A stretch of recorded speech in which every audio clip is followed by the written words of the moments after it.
Barakatah Yahweh Shah, Barakatah Yahweh, Barakatah Yahweh, Barakatah Yahweh Shah. My sheep hear my voice, and I know them, and they follow me. And I give unto them eternal life, and they shall never perish, neither shall any man pluck them out of my hand. My Father which gave them me is greater than all, and no man is able to pluck them out of my Father's hand.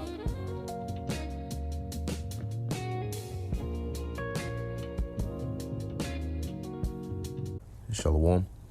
First and foremost, I want to give all praises, honor, and glory to Yahweh, Bahasham, Yahweh Shai, Bahasham, Rakha Kudash. Double honors to the elders and the apostles of Great Millstone, and peace and blessings to the elect. All right, I was meditating upon, a thought came to mind dealing with this hot girl summer situation, all right, which is, a term that I think maybe about a year or maybe a couple years ago, started becoming a thing. So I looked up, all right, hot girl summer, and, I put in the meaning, and it says here that hot girl summer is a meme originating with rapper Megan Thee Stallion about feeling confident in who you are and having fun and looking good while doing it. All right. It says it often involves women, right? And they got that in bold, posting selfies with summery swag and style using the caption, "I heard it," or "I heard it's hot girl summer." Okay. And, that's why I titled it From Hot Girl Summer to Dead Girl Summer. Okay. Because this, if you notice, when the summertime comes around, you have, of course, a lot more people are out, but you have a lot more women, okay, that come out dressed in a certain kind of way, dressed more provocatively. I mean, yeah, it's hot out, but it doesn't mean that you got to have your whole ass out, okay? Like they got that saying, sun's out, buns out. Nah, okay, that's not that's not a good thing, okay? But nonetheless, that energy and that spirit, feeling confident in who you are and having fun while doing it. It says, and it involves them posting selfies with summery swag, which is really promiscuous clothing. And what that's going to do, all right, is it's really going to put a target on your back. Now, the reason they're able to do things like hot girl summer and, these so-called, confidence memes and whatnot is because of the society we're living in right now. All right. The Western society is structured around putting the woman, all right, on a pedestal, basically, that woman worship where they can't be touched. And it's not because they're so strong, but it's because they're, quote unquote, put in a position of fragility. All right. It's so fragile. You got to protect them. Right. Now, when the Lord, starts turning things up, and then the order, all right, anarchy, meaning lawlessness, okay, key is a rule, and anarch is without rule. So when anarchy and chaos breaks forth, societal structure breaks down, okay? And when societal structure breaks down, because this isn't a natural norm, this is a societal norm in Babylon. All right, that women, the way the position they've been put in and the way they're treated, it makes them walk around with a certain mindset.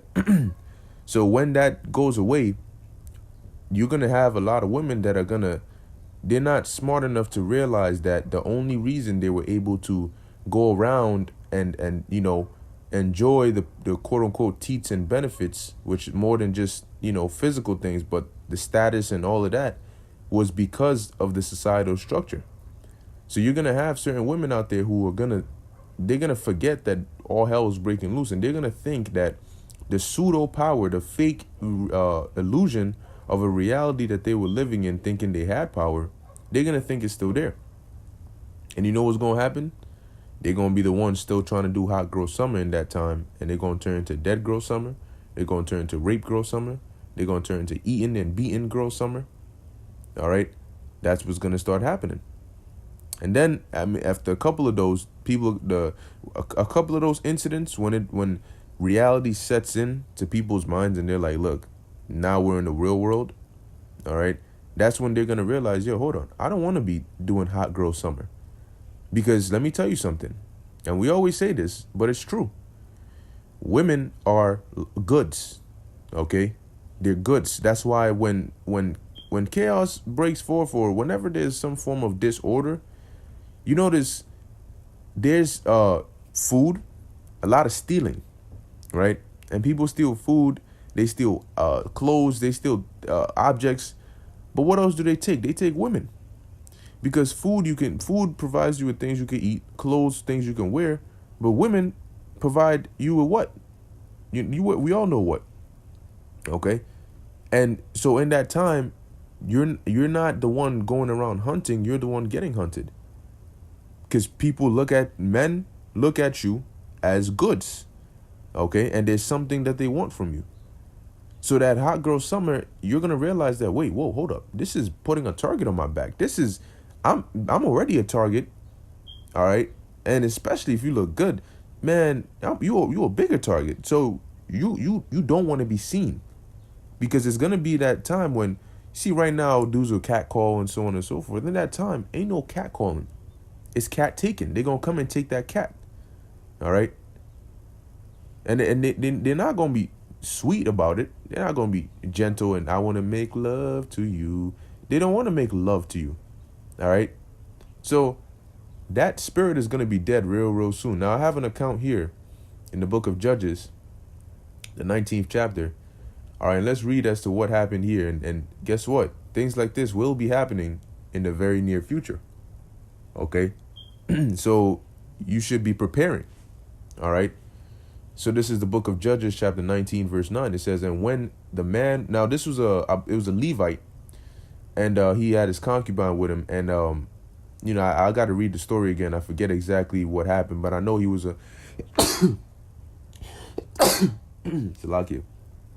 I know he was on a journey with his concubine to visit, I think it was her father-in-law or so. And on his way back, that's where we're about to read right now as to what happened. So it says, Judges 19:9, it says, and when the man rose up to depart, he and his concubine and his servant, his father-in-law, the damsel's father, said unto him, behold, now the day draweth towards evening. I pray you, tarry all night. Behold, the day groweth to an end. Lodge here, that thine heart may be merry, and tomorrow get you early on your way, that thou mayest go home.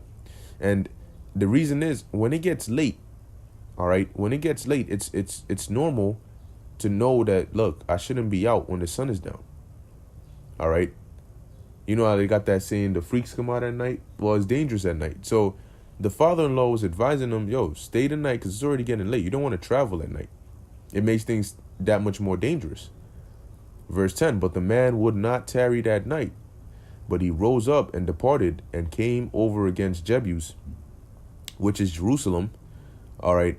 And there were with him 2 asses saddled. His concubine also was with him. And when they were by Jebus, the day was far spent, and the servant said unto his master, come, I pray thee, and let us turn into this city of the Jebusites. Salakia. Come, I pray thee, and let us turn into the city of the Jebusites and lodge in it. And his master said unto him, we will not turn aside hither into the city of a stranger, that is not of the children of Israel. We will pass over to Gibeah.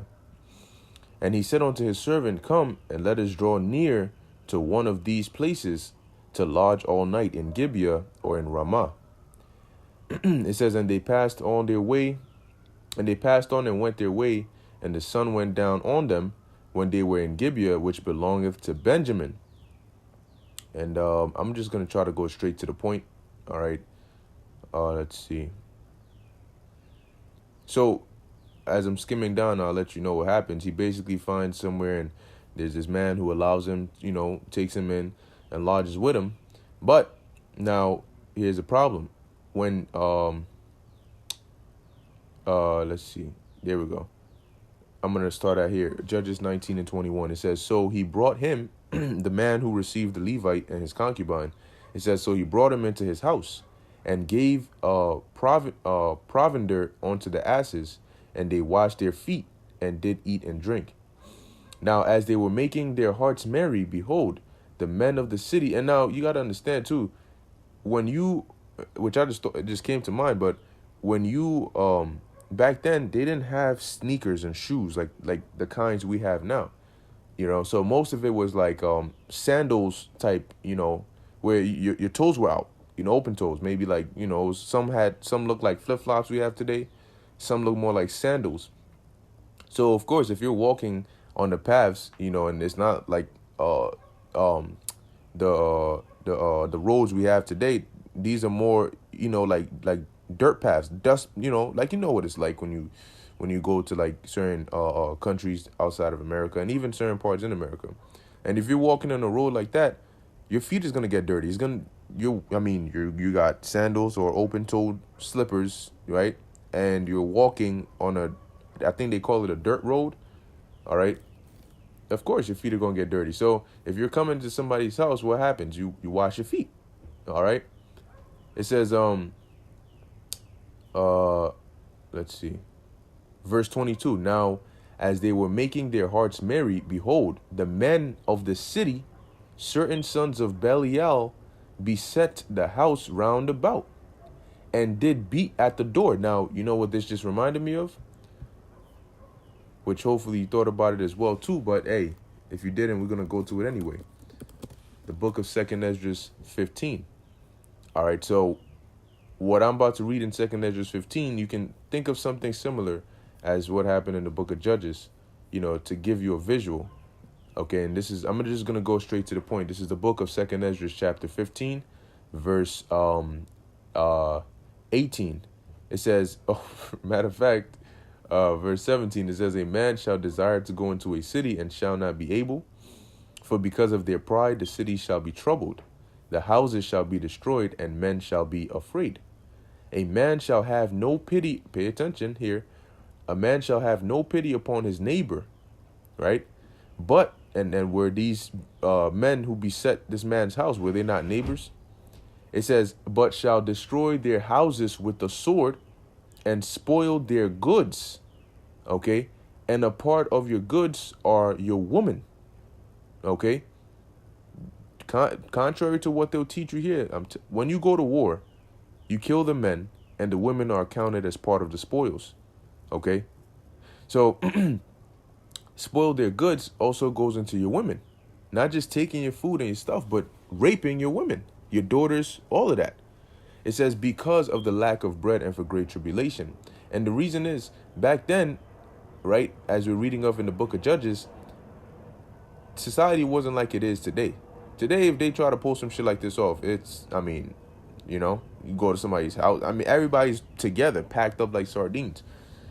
Now, when all hell breaks loose, things like what we're reading about in the book of Judges 19th chapter are going to be happening because they're going to be able to happen. Who's going to stop it from happening?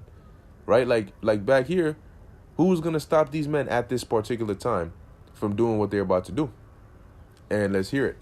So going back to the book of Judges 19 and 22, it says, now as they were making their hearts merry, behold, the men of the city, certain sons of Belial, beset the house round about and beat at the door.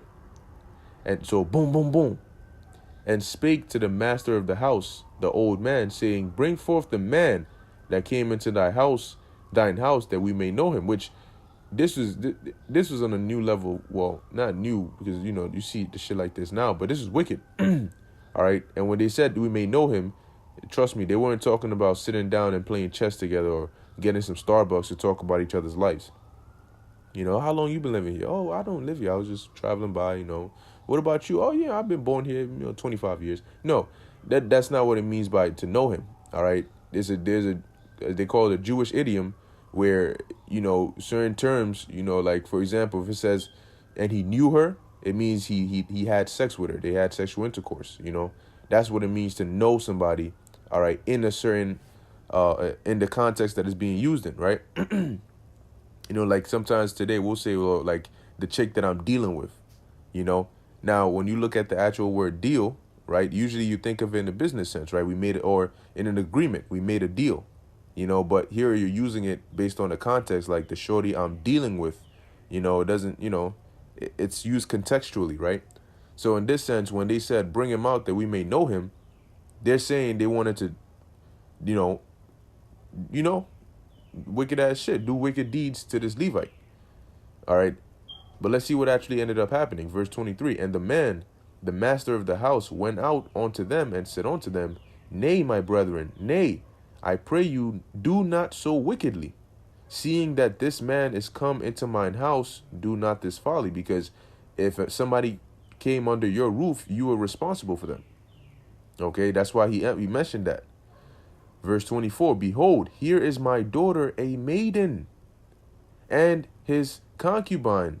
Them will I bring out now, and humble ye them, and do with them what seemeth good unto you. But unto this man do not so vile a thing. And why is that? Because that's an abomination. Okay, so he said instead, look, I'll give you you hear this? My daughter and this man's concubine. And you can do what you want to do unto them. Just do what seemeth good unto you to them. All right. It says, but the men would not hearken to him. So the man took his concubine and brought her forth unto them. Damn. And they knew her. All right. So oh, hey, what's your name? Oh, my name is Sally. Oh, okay. All right. Hey, my name is Thomas. And you know, let's get to know one another. No. All right. It says, and abused her all the night until the morning. I mean, it says these were, it wasn't just one man. It was a group, a bunch of men that surrounded that house. They beset the house. And, you know, you got this one woman, this concubine, getting used and abused all the night. That did not end well for her. Okay. It says here, oh, goodness. When you look up the word abused, it says, Ilal, Ilal, and it says here, you know, you got to act severely, deal with severely, it says to deal ruthlessly. It says abuse by thrusting through. I don't need to explain that. Okay. It says here, to insert, thrust in, thrust upon. So you get the message as to what they did to her. Okay. For the whole night, severely, roughly. Okay.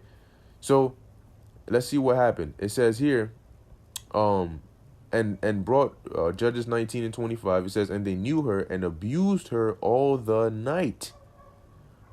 Until and it says until the morning. And when the day began to spring, they let her go. Shit. Verse 26, then came the woman in the dawning of the day and fell down at the door of the man's house where her Lord was, till it was light. And her Lord arose up in the morning and opened the door of the house and went out to go his way. And behold, the woman, his concubine, was fallen down at the door of the house, and her hands were upon the threshold. And he said unto her, Up, and let us be going, but none answered. Then the man took her up upon the ass, and the man rose up and got him onto his place. All right. And basically the reason none answered was because she was dead. All right. So in a nutshell, they raped her to death all night. Okay. And this is what happened to her. Now, you know, for all these fake feminists and these, you know, I could do it myself and whatnot. When you find yourself in a position like this, you ain't gonna go from and here's the thing. This concubine wasn't on some hot girl summer type of time. But look at how in a situation like that, what ended up happening to her. Did she turn into Wonder Woman? No. Okay, because you're number one, you're a weaker vessel fighting against a stronger vessel. So you're not on an equal playing field when it comes to that fight. So that's why there's an emphasis on you having a man, because if you have a man and another man pulls up, he has a fighting chance because they're both men. All right. So with this hot girl summer energy, they're on some being confident in who you are and having fun and looking good while doing it. So guess what's gonna happen? In this time, they're gonna find you looking good and confident, and you know what that would happens? You become a target. You become on people's minds, And whether a lot of women and really a lot of people, they're not circumspect. They're not discreet. They're not there's a word, subtle. They don't know how to observe things. They're oblivious to a lot of things, and they don't realize that people watch everything you do, especially on social media. And there are people who live around you or who know where you live, or people that know all these things about you that you don't even know. You don't even know that they know. And there's some of them who they're just obsessed and you're like a target in their head. So when the time comes when they're like, hey, what's stopping me? And maybe they run into you or maybe they come looking for you. That hot girl summer is going to turn into a dead girl summer. And as you can see here, yes, you can get raped to death. Okay? Let me see.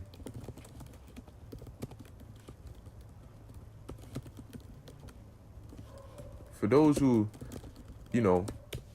this ain't a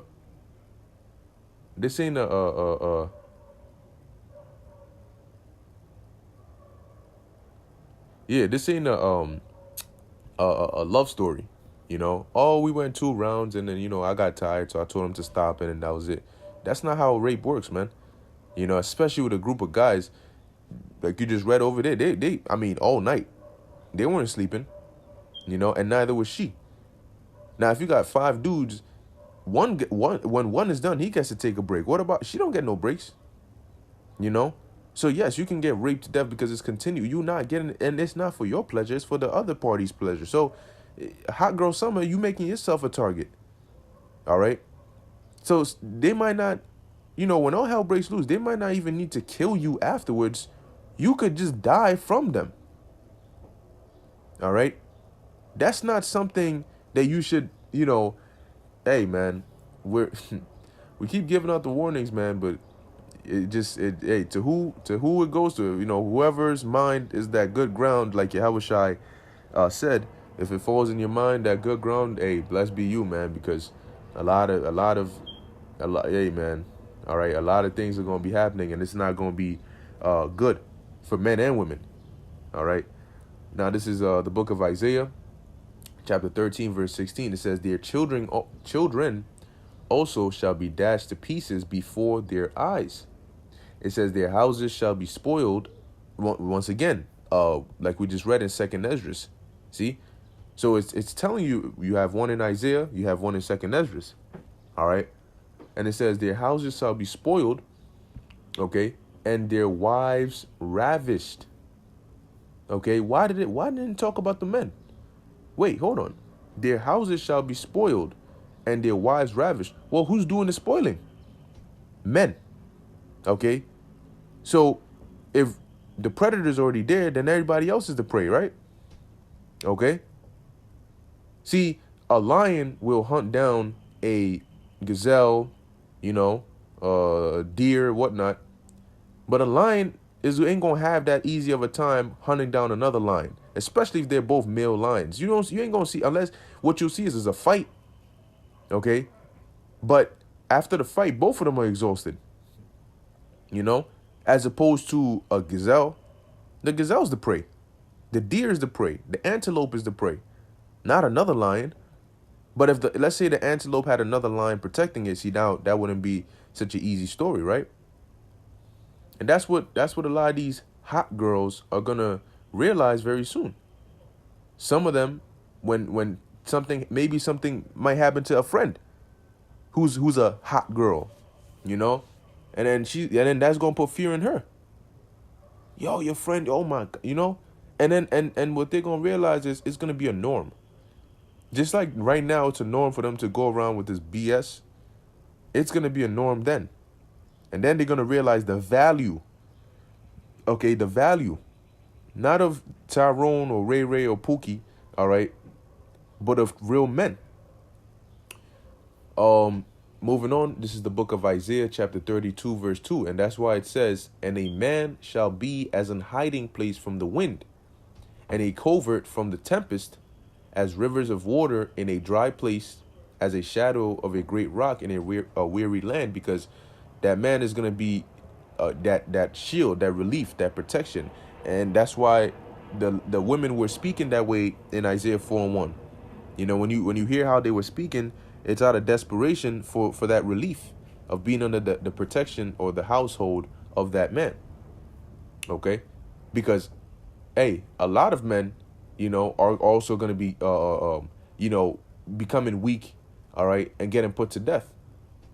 So you're going to have a scarcity of men, but then you're going to have out of the men that are left, you're going to have some, all right, that will protect you, and you're going to have majority that are going to come after you, okay, and hunt you down, all right? And it is not going to be a hot girl summer no more, all right? This is Zephaniah 1:14. It says, the great day of the Lord is near, it is near, and hasteth greatly. So that means you don't have much time. You don't have much time, man. Even the voice of the day of the Lord, the mighty man, shall cry there bitterly. All right. So those that are considered mighty in this society, I'll bench press 5,000. You know what I'm saying? My power level is over 9,000. You know, I do this. Look at me. I got this many bodies. I go around with a little pistol and I just shoot at people. You know what's going to happen to those people? You try doing that against the judgment of the Heavenly Father and see how that turns out for you. Okay. And we actually know how it's going to turn out for you. All right. You're going to turn out dead. Okay. And lastly, I have this here, which I could have brought this out earlier, but you know how the Spirit has it. This is Jeremiah 31:22. It says, how long will thou go? Will thou go about, O backsliding daughter? For the Lord hath created a new thing in the earth. A woman shall compass a man. You see that? That's a new thing. Okay, that is a new thing. All right. And so, you know, right now, the way things are is not normal. Hot girl summer is not normal. Okay. Women worship is not normal. Toxic masculinity is not normal. Ain't no such thing. Okay. That's just a way for fake feminists, all right, to encourage themselves in an evil manner. All right. But like we keep on saying, let's see how long that's going to last. See, you can laugh all you want, but what matters is who gets the last laugh. And trust and believe it's not going to be you. All right. You're going to be getting the last tears, all right, before whatever your judgment is. And you're going to see it. You're going to, it works like a charm. How quickly destruction, pain, and suffering and fear can turn somebody's attitude around. I mean, it works instantly. As a matter of fact, you know, I'm going to put at the end of this clip a video, okay, of the elder Manasseh Akbar did a video on it. I think it was like Big Head Israelites, you know, repent, something like that. And you basically had this individual came up acting as though, you know, I think he had a gun or something, try to press some dude in the store. And then when dude managed to overpower him and take the gun, now, and literally in the matter of just that encounter, the attitude changed completely. I mean, completely, a complete 180. So if I find it, I'll crop it into this video here, and you can see how quickly, when you find yourself from a position of an advantage to a position of a disadvantage, how quickly people change, man. Okay, so once again, man, that hot girl summer is going to become a dead girl summer. All right, so repent. All right, give it to me. Okay. Give it to me, nigga. Now. Okay, all right. Now, nigga. I'm gonna play. Okay, okay. There you go. Win. Okay.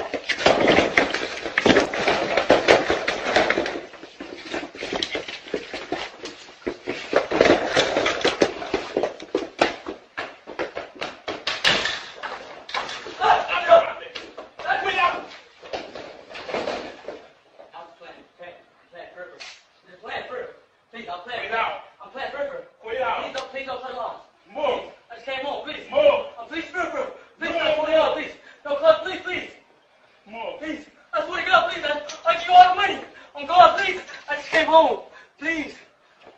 Please, I just came home. Please. Don't go to please, I just came home from jail. Move. Please, please, I beg you, please. Yeah. I beg you. Get out. With that, I hope you were edified. In closing, I want to give all praises, honor, and glory to Yahweh, Ba'asham, Yahweh Shai, Ba'asham, Racha Kudash. Until next time, Shalom.